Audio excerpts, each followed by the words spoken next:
Last Handful of Clover, a novel by Wess Mongo Jolley, read by the author.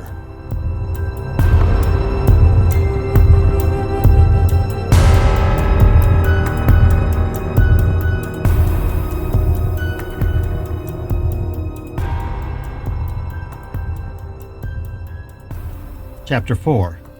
Every Relationship is a Mystery. June 5th, 9:29 p.m. After tucking him in, Michelle came downstairs feeling as weary as she could ever remember being. Keith had gone to sleep almost immediately, and she was surprised and grateful for that. He looked so haggard and tired, and even though it seemed the worst of his tears were past, there was still a sense of helplessness and defeat in him that scared her. He had been sleeping a lot since the murder, but he still looked drawn and exhausted. She supposed sleep was a coping mechanism, but was it a healthy one? She had no idea. This was unknown territory for them both. The police psychologist told her to expect that nothing would make sense for either of them for a while. On the stairs, she felt a chill and stopped. Over the railing, she could look down into the living room, where it happened. She still felt that night and the horror of it clinging to her like a smell she couldn't get out of her hair. And it wasn't the blood and the death that haunted her the most, but the face of her dearest friend, broken and destroyed and empty. She shivered, remembering the way he had looked up at her as she burst into the house. He was crumpled on the floor, covered with blood, and looking up from Richard's shattered head in his lap. What still haunted her was the silent gasping, as if he was desperately trying to draw enough breath for another scream. It was something that she would never forget, and in the past 3 days she had replayed her memories of that night until she could no longer stand them. How Keith had the presence of mind to speed dial her number that night in the moments after Richard was shot, she didn't know. But that single act was all that he had in him. He must have dropped the phone before she answered, because when she accepted the call, all she heard was wailing. She dropped her own cell phone on the kitchen floor and was out the door and running with no idea of what she would find. She and Pill lived on L Street, which was only 2.5 short blocks away, so Michelle ran the short distance in barely a minute. And she turned Keith and Richard's corner just as the police were arriving to investigate the smashed Tacoma pickup that had rammed a tree down the block. The blaring of the radio in the smashed truck was loud, but it couldn't drown out the sound of Keith's cries billowing through the shattered window. The police officer getting out of his car heard it, and she screamed at him with words she could no longer remember. But it was enough that the cop broke into a run at her heels. She barely saw the boy sitting on the lawn, his head in his hands as she ran past him. Leaping onto the porch, she already had her key out, and the cop almost caught up to her before she could get the door open. He too was yelling now, but Michelle couldn't hear it.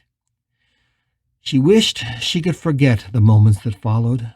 She kept replaying the whole horrible experience in her mind.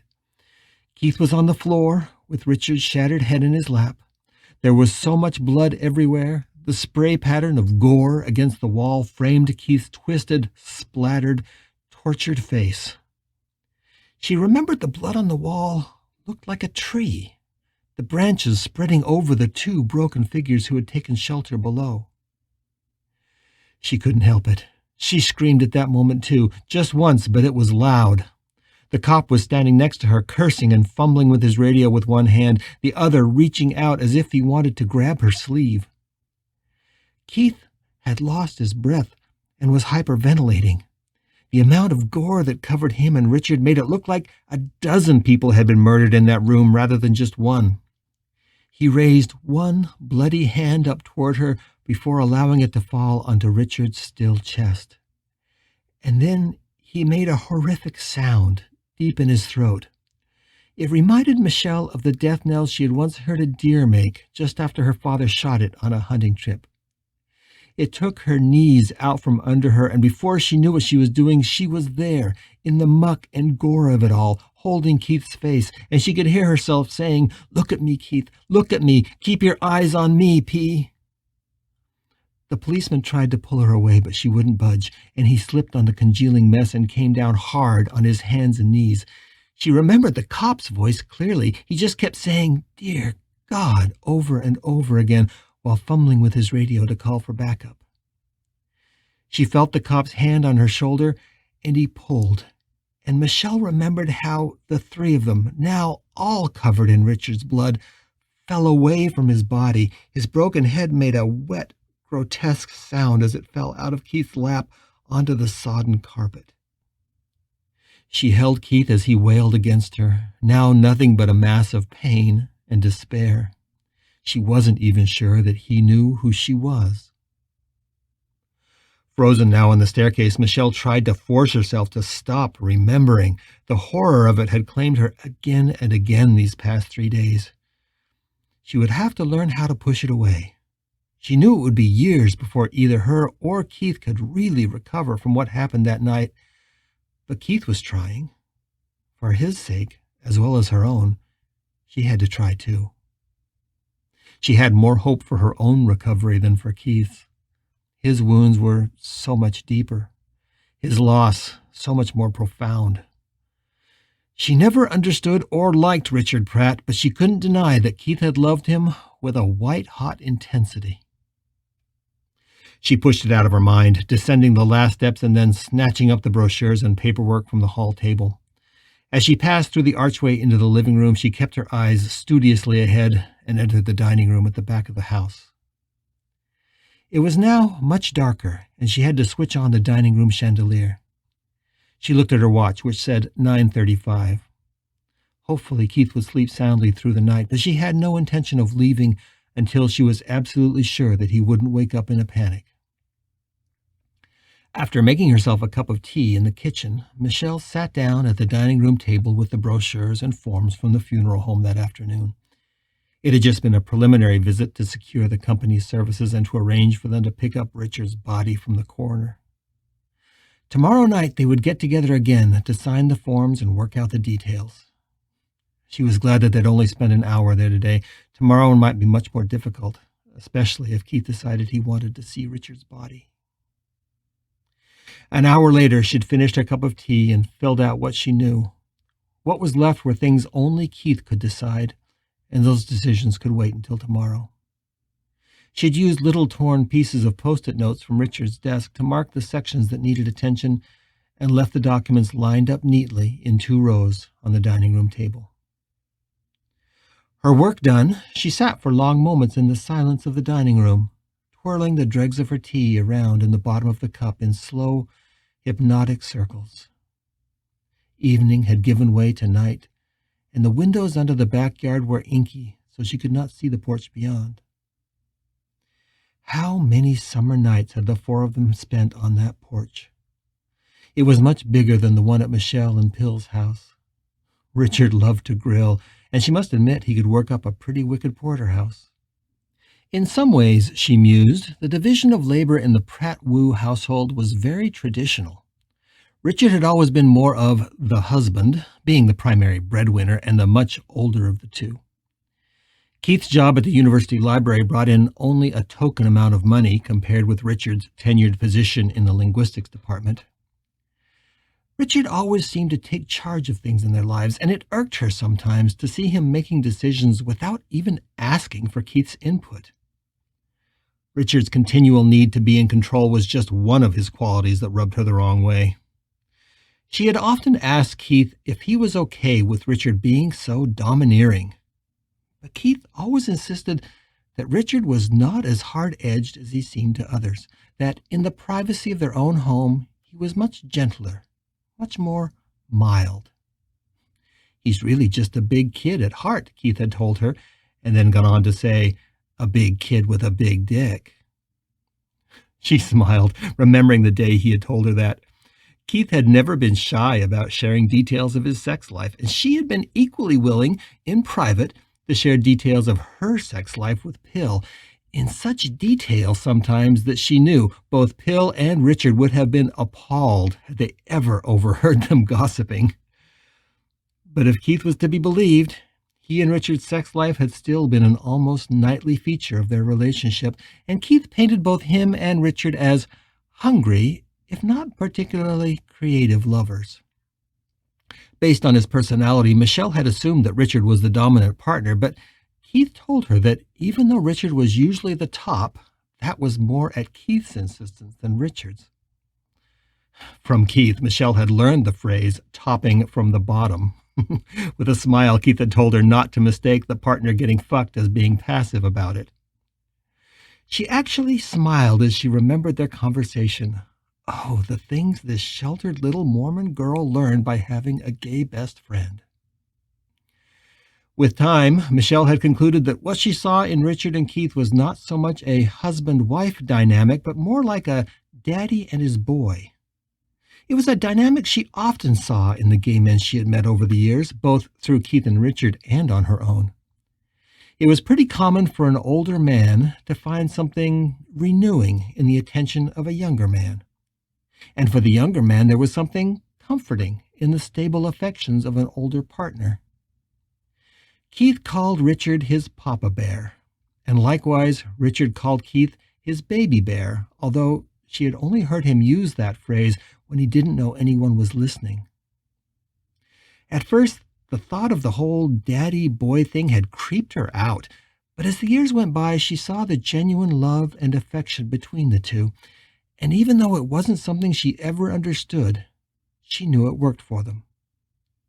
And more than anything else, she knew that, despite all his faults, Richard had made her best friend very happy. Taking her teacup back to the kitchen, she noticed Pill had been at work there, too. All the dishes from the sink were done and put away. She sighed, thinking that people outside her relationship with Pill probably didn't understand the two of them any better than she understood Keith and Richard.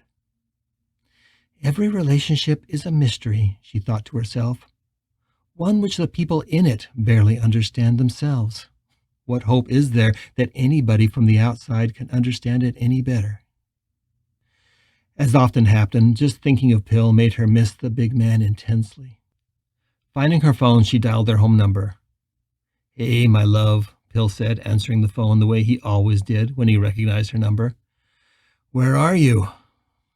"Believe it or not, I'm sitting at Keith and Richard's kitchen table." Pill seemed thoughtful for a minute. "I suppose he told you he needed to go home, that he needed to face a night there." "Yeah, something like that.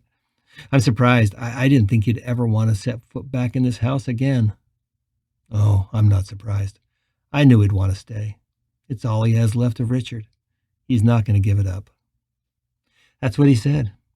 I wondered if he might sell it, but he said no, and that he plans to live here a long while." She stretched back in the kitchen chair.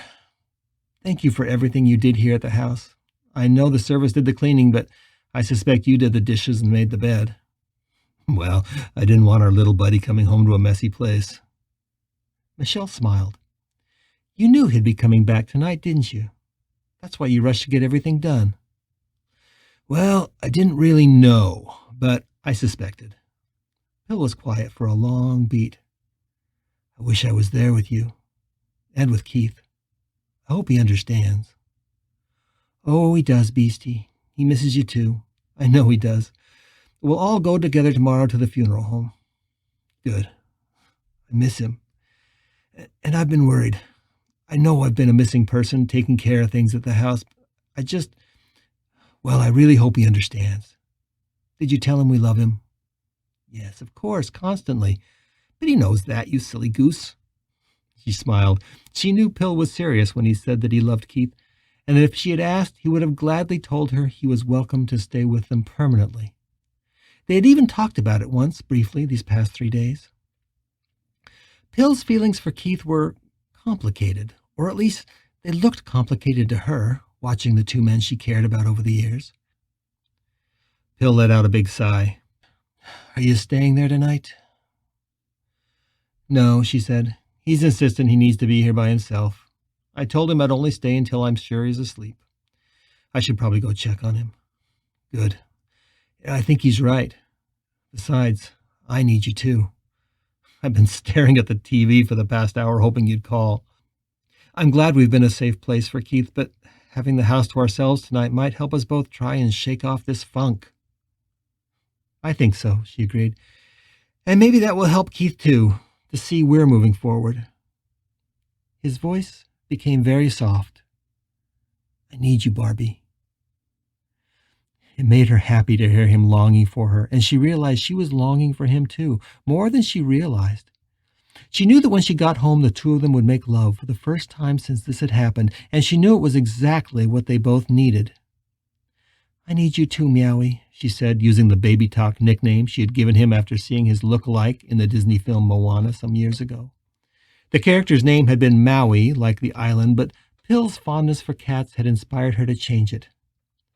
Just let me check on Keith, and if he's asleep, I'll let myself out, and I'll be home in a few minutes. I love you. See you soon. I love you too. They hung up, and Michelle felt herself smiling as she sat at the table in silence. Smiles had been so rare these past few days. It was a relief to feel one this genuine. Tomorrow they could spend the day together, just the three of them.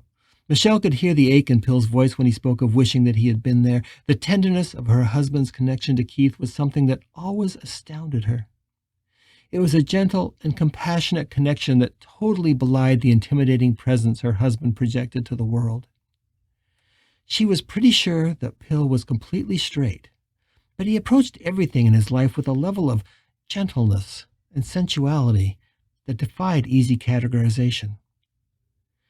Pill always treated Keith with the same love and kindness that he gave to her and to animals. Pill especially loved cats, and they gravitated to him everywhere they went. She couldn't count the number of times they had gone to a friend's house and Pill had become happily trapped on the sofa under a curled-up and purring cat, unable to move until it was time to go home. He never seemed to mind. He was just as happy spending his time with the cats as with the humans. Smiling, she could easily imagine Keith curled up and sleeping in the big man's lap like a big, chubby cat. The size difference between the two was so vast that it would almost be possible for him to do that. And she also knew that Keith himself had probably imagined himself doing exactly that over the years. His feelings for her husband were much easier to categorize. The heart is a complicated beast, she thought. Love and friendship are sometimes hard to tease apart. For all their open talk, Keith had never really felt the need to confess his crush on her husband. Perhaps, she thought, because it was so easy for her to see that it was pointless to speak it aloud. After all, she wasn't blind. And as much as Keith loved Richard, she often wondered if there was something missing in Keith's relationship with him. Did the older man never really open up and care for Keith the way he wanted, and did that leave Keith wanting more? Or was it just the perpetually frisky nature of gay men to moon over every hot guy they came across? She would be tempted to dismiss it as that, but what she felt from Keith toward Pill was more than just lust. She smiled and realized that thinking about these two men she loved had made her feel much better. And these moments of reflection had also allowed her to realize something deeper, that her family, for all intents and purposes, was Pill and Keith. Strangely, the bond between the three of them had never really included Richard.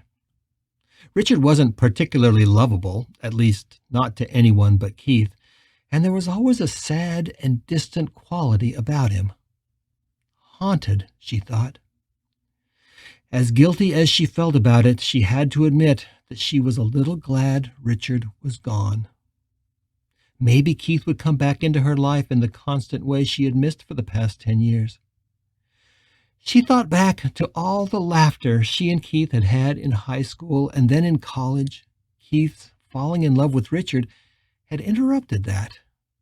Maybe Keith would need her again the way he once used to. She shook herself out of that line of thought because it felt like a betrayal of Keith, who loved Richard so much. With a sigh, she pushed herself to her feet. It was time to check on Keith and then go home. She'd just peek in to make sure he was sleeping soundly, although she could already hear his quiet, steady breathing in the silent house. She'd come by early in the morning to make sure he was up. Then they would all go to the funeral home together. What a quartet we make, she thought, then corrected herself. A trio. We're truly just a trio now.